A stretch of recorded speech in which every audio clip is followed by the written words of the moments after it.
Okay, today we're going to do Daf Memches, Daf Memches on the base. We finished off speaking about yesterday of different types of shiurim, different types of measurements of wheat that become chametz. So we finished off that by wheat. We said that was different types of wheat. Either we said yesterday 3 kav of wheat, or 4 kav of barley. So the Gemara finished off yesterday. Rav said, Kaba Malugma, all the way at the bottom, just finish off in the bottom, Pesachim Adalf. Kaba Malugma Lepischa. The kav of a place called Malugma, that's how much flour you should use to knead on, if you're making bread on Pesach, so it shouldn't become chametz. And so too, the smallest share for hafrashas challah, for the dough to be chayv in challah, is a kav of Malugma. Says the Gemara about Nan, how can you say that a kav of Malugma, meaning one kav, is chayv chal already, or that's enough to make something chametz? We learned in the Mishnah that it says, starting now at the top of Memches Amud base, all the way at the top, chameshes revoim kamach va'oid chayavim b'chala. In order to be chayv chala, you have to have 5 quarters of a kav, and more to be chayv in chala. Meaning, in order for it to be chayv chala, you have to have a kav and a quarter. So how can we say that you only need a kav? We learn in the Mishnah you need a kav and a quarter. Answers the Gemara, this is what Rav meant to say. Rav didn't mean to say that one kav is ready chayv and chala, and one kav can make something chametz ready. Rav meant to say, kaba miloignai nami haishura koi. The shear of a kav in a place called miloignai is the same shear as what we usually use as a kav and a quarter. So it's the same shear. He's just specifying that in that place they had different measurements, and that's why he is specified. That's like nowadays we have in America, you have kilos and in different countries, the different measurements that different countries use. So Rav is specifying that the kav of Malekmai is the share our kav of a kav and a quarter. Amar Rav Yosef said, Hani nushedidan nog lemeifa kafiza lepischa. Rav Yosef says, the woman of my household. Rav Yosef is saying about his own house.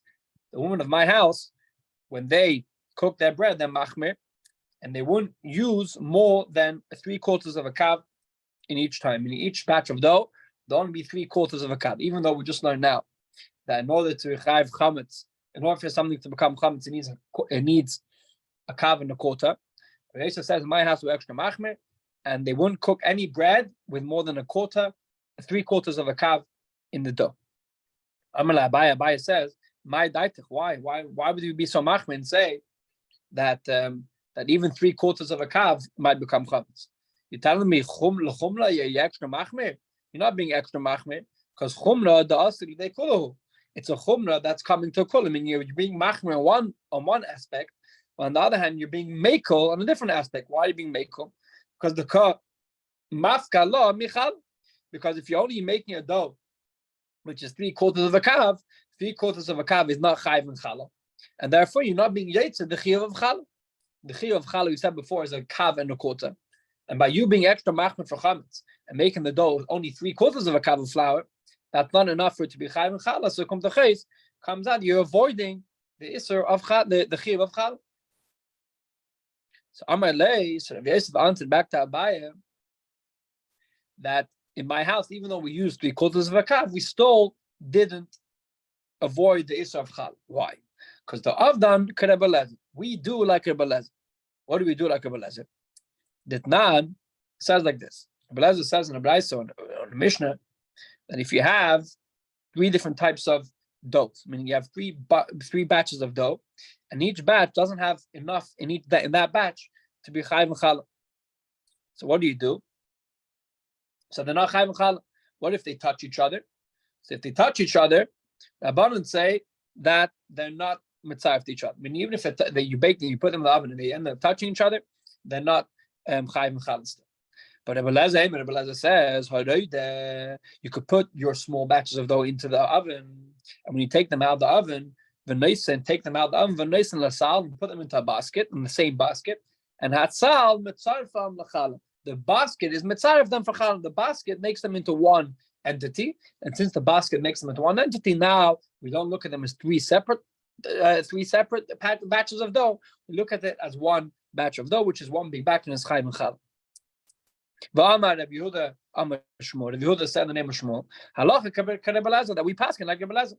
And since we paskin like Rabbi Elazar, they're basically saying in my house, this is what they would do to avoid the dough becoming chametz. What would they do? They would use 3/4 of a kav of flour to avoid it becoming chametz.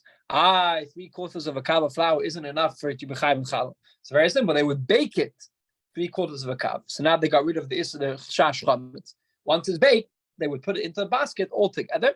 That would make them into one entity, and then they would take challah from the baked bread. Amalei, so Abaye told Rav Yosef, how can you do that? We already said regarding this concept of joining the chalas together in the basket, joining the dough together in the basket. Rabbi Yeshua ben Levi already taught them this. When did we say that the basket makes them into one entity?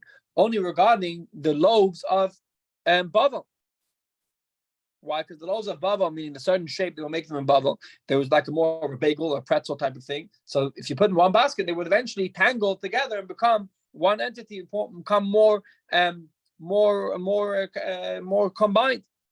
But if you put them together in the oven, eventually they're gonna join together.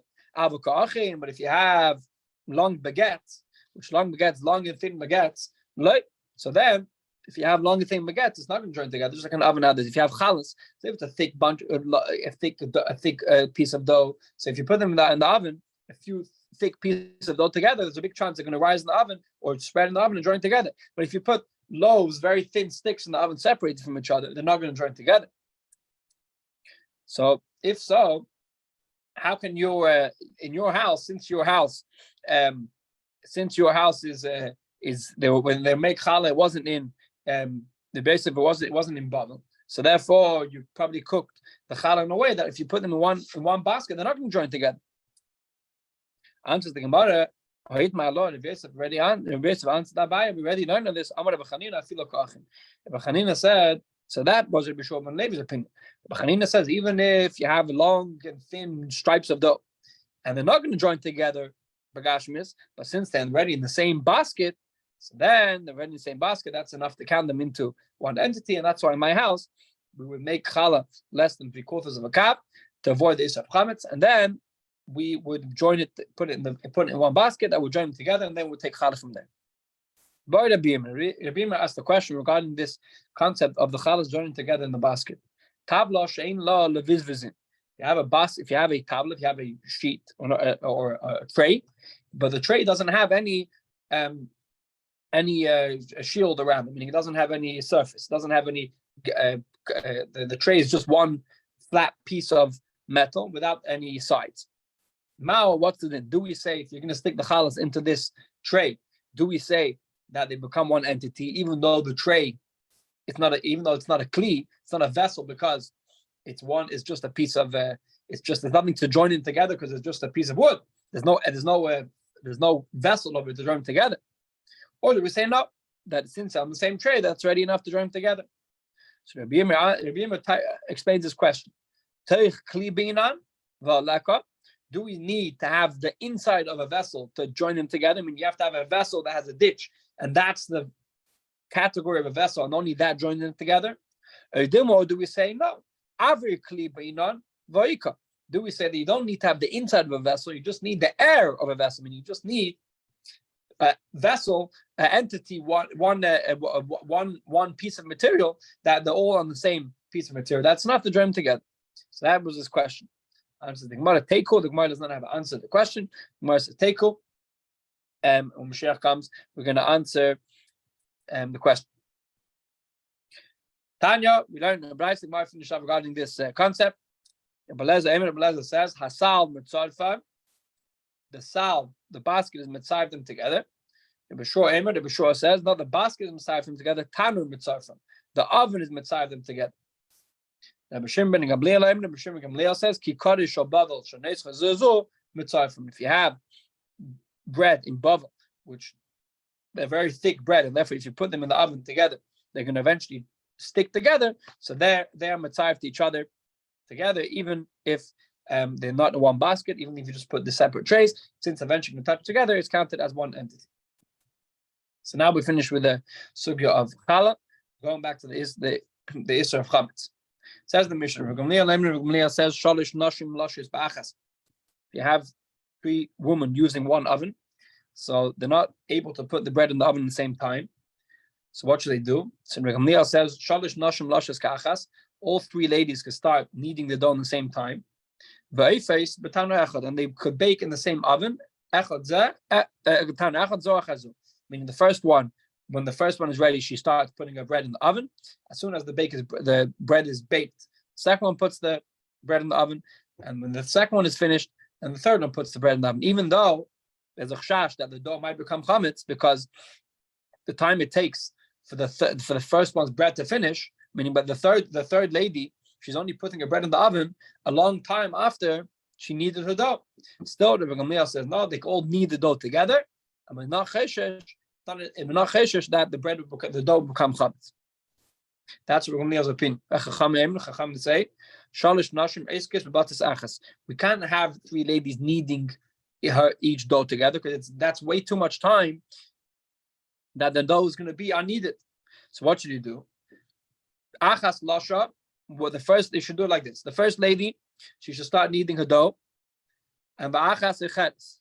And then the second lady starts braiding the dough, ba'achas eifa, and one starts cooking the dough. What does that mean? It means the first lady starts. We're going to touch this in the Gemara soon. The first lady starts kneading her dough, and then she starts braiding her dough.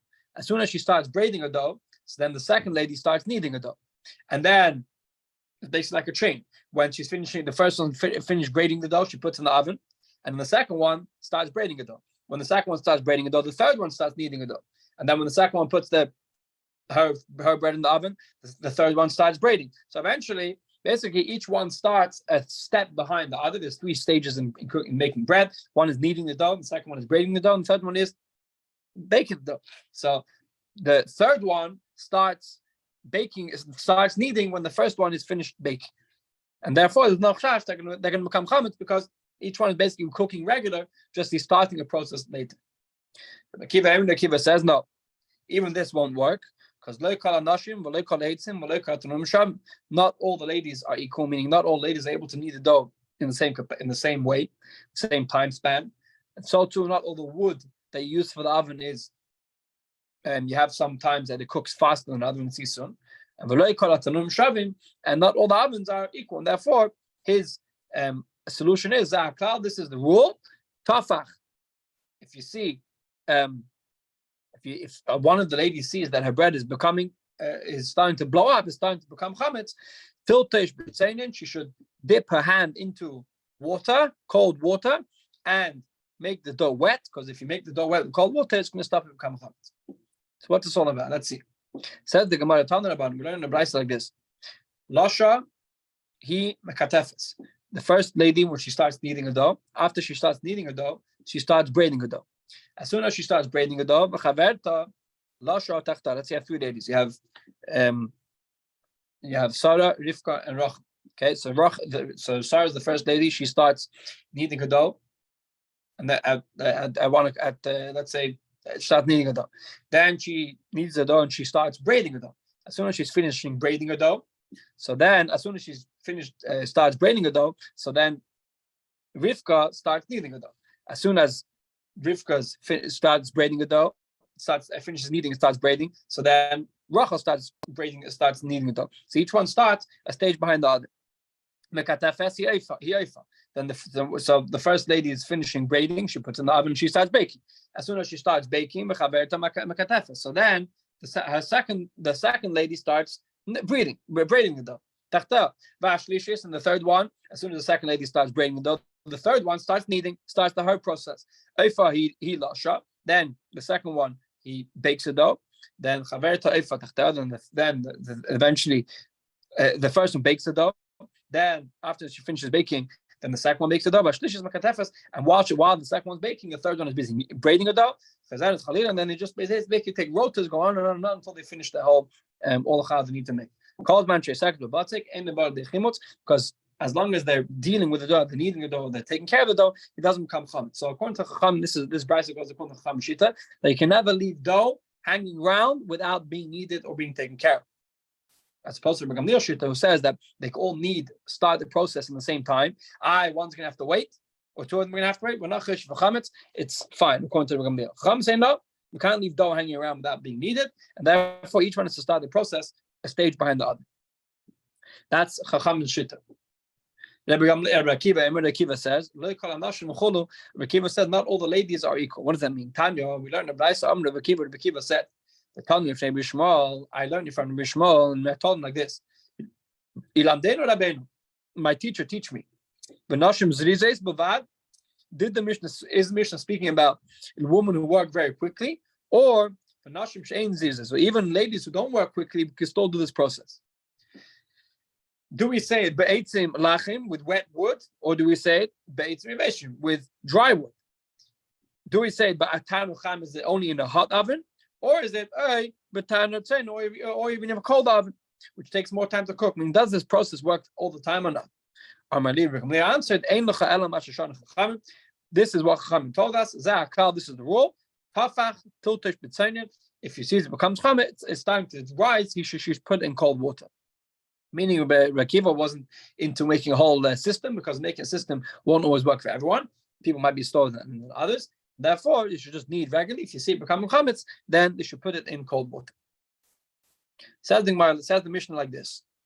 The Mishnah says, "Seer." There's two, just the Hakdama. There's two stages in when bread becomes chametz. There's the first stage called seer. Seer means when the bread starts to rise. Then you have siduk.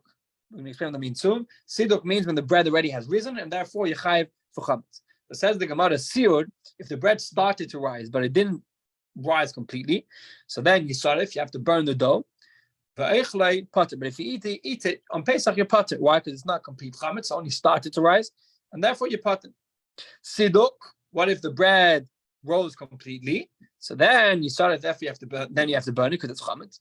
And if you eat it, chayiv kadosh, you chayiv kadosh for eating it because it's complete chametz. Says the Gemara, what's the sign? Ezel seer. What does it mean that it started to rise? Says the Gemara, if it starts making slits in the dough, like the horns of locusts. Meaning, if you have two slits like this in the dough, so the dough starts splitting. So as soon as the dough starts splitting, so that's counted as the dough red. That's a sign of the dough rising, and therefore, you have to burn it. You have to burn it. You're not chayav for eating it yet, but you have to burn it.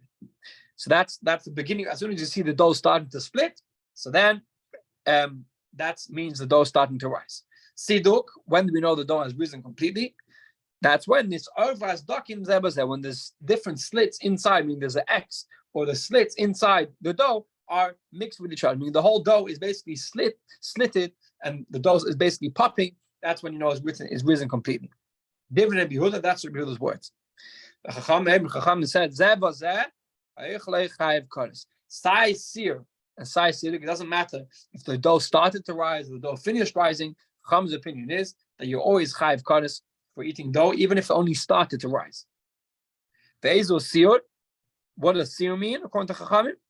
Kol she'chsifu panav, any dough that started getting white, ka'adam she'amdu sareisav, like as white as a person who got a huge shock and his hair stood up, meaning it's expression that his hair stood up and he got such a shock that he froze and his face became pale. That's when you know the dough when the dough changed color. That's when you know the dough is starting to rise, and that's when you chayiv chametz, you chayiv eating chametz. Chacham and Rabbi Yehuda says, seer, if the dough only started to rise, you potter, but if it rose completely, you chayiv. Chacham say no, that even if it only started to rise, then you're already chayiv. What is the share of starting to rise? When it starts changing color. Tanna Rabbanim learn the Brayso like this. The Brayso says,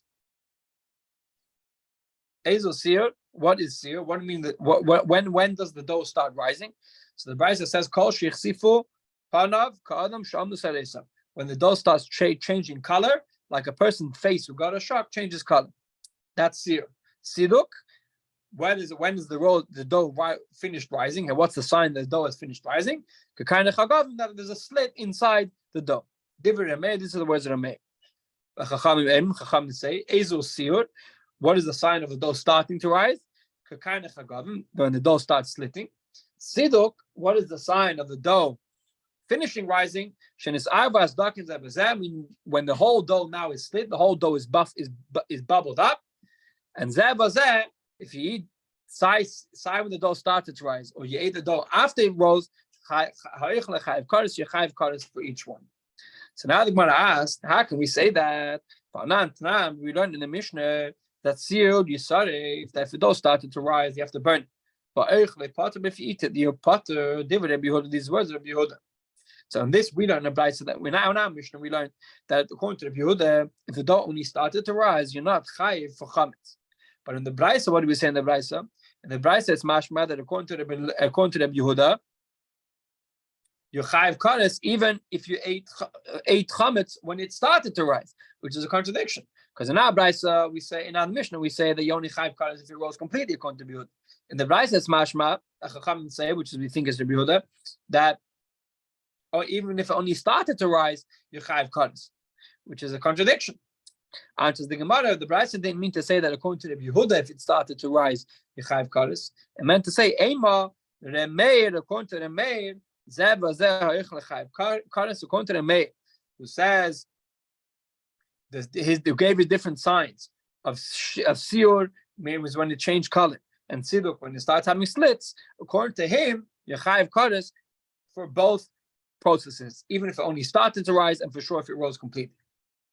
Amar Rava says, my time with Rabbi Yehuda. So there's no contradiction between the Mishnah and the Brayso. Amar Rava says, my time with the Meir. What's the reason of the Meir to give to say you chayiv on both? Meaning, why you chayiv even if the bread only started to rise? Answers the Gemara, she'ein lecha kol sedik v'sedik l'mayla, she'ein lekamas dakim nisafim ishakamas dakim lamata. There's no such thing as bread having a slit at the top, which isn't bubbled up at the bottom. Meaning that which at the top of the bread is showing signs of rising, isn't because it's the bread started to rise. Because that which at the top is showing signs of rising means that inside the dough there's much more signs of rising, and therefore even if the bread only started to rise, if you eat that bread, it's already counted as chametz, and therefore you're chayiv for chametz on Pesach. I'm going to stop over here. The bottom of Memches base. We'll do it tomorrow with Hashem Memtes Amud Aleph. Have a good night.